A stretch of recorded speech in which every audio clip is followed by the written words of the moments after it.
ಒಂದು ಕಡೆ ಕೇರಳದಲ್ಲಿ ಮೆದುಳು ತಿನ್ನುವ ಅಮೀಬಾ ಸೋಂಕು ಜಾಸ್ತಿ ಆಗ್ತಾ ಇದೆ. ಶಬರಿಮಲೆಗೆ ಹೊರಟ ಭಕ್ತರಿಗೆ ಆರೋಗ್ಯ ಇಲಾಖೆ ಮಾರ್ಗಸೂಚಿಯನ್ನು ಕೂಡ ನೀಡಿದೆ. ಪಂಪಾದಲ್ಲಿ ಸ್ನಾನ ಮಾಡುವಾಗ ಎಚ್ಚರ ಅಂತ ಆರೋಗ್ಯ ಇಲಾಖೆ ಹೇಳಿದೆ. ಮೆದುಳು ತಿನ್ನುವ ಅಮೀಬಾ ಸೋಂಕು ಹೆಚ್ಚಾಗ್ತಾ ಇದೆ, ಹಾಗಾಗಿ ಭಕ್ತರನ್ನ ಎಚ್ಚರಿಸಲಾಗ್ತಾ ಇದೆ.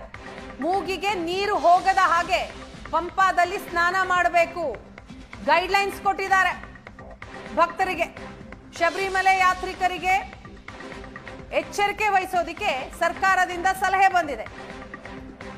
ನೆಗೇರಿಯಾ ಫೌಲೇರಿ ಎಂಬ ಸೂಕ್ಷ್ಮಾಣು ಜೀವಿಯಿಂದ ಹರಡುವಂತಹ ಸೋಂಕಿದು. ಮಿದುಳು ತಿನ್ನುವ ಅಮೀಬಾ ಅಂತ ಹೇಳ್ತಾರೆ.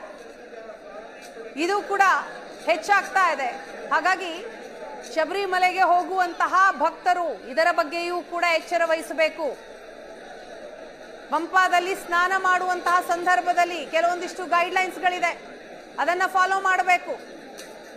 ಮೂಗಿಗೆ ನೀರು ಹೋಗದ ಹಾಗೆ ಎಚ್ಚರ ವಹಿಸಬೇಕು. ಒಂದು ಕಡೆ ಶಬರಿಮಲೆಯಲ್ಲಿ ನಿರೀಕ್ಷೆಗೂ ಮೀರಿ ಭಕ್ತರು ಬಂದಿದ್ದಾರೆ, ನೂಕುನುಗ್ಗಲಾಗಿದೆ. ಇನ್ನೊಂದು ಕಡೆ ಮಿದುಳು ತಿನ್ನುವ ಅಮೀಬಾ ಸೋಂಕಿನ ಭಯ. ಈ ಬಗ್ಗೆ ಡೀಟೇಲ್ಸ್ ಕೊಡ್ತಾರೆ ನಮ್ಮ ಪ್ರತಿನಿಧಿ ವಿದ್ಯಾ. ಈಗ ನಮ್ಮ ಜೊತೆ ಸಂಪರ್ಕದಲ್ಲಿದ್ದಾರೆ. ವಿದ್ಯಾ,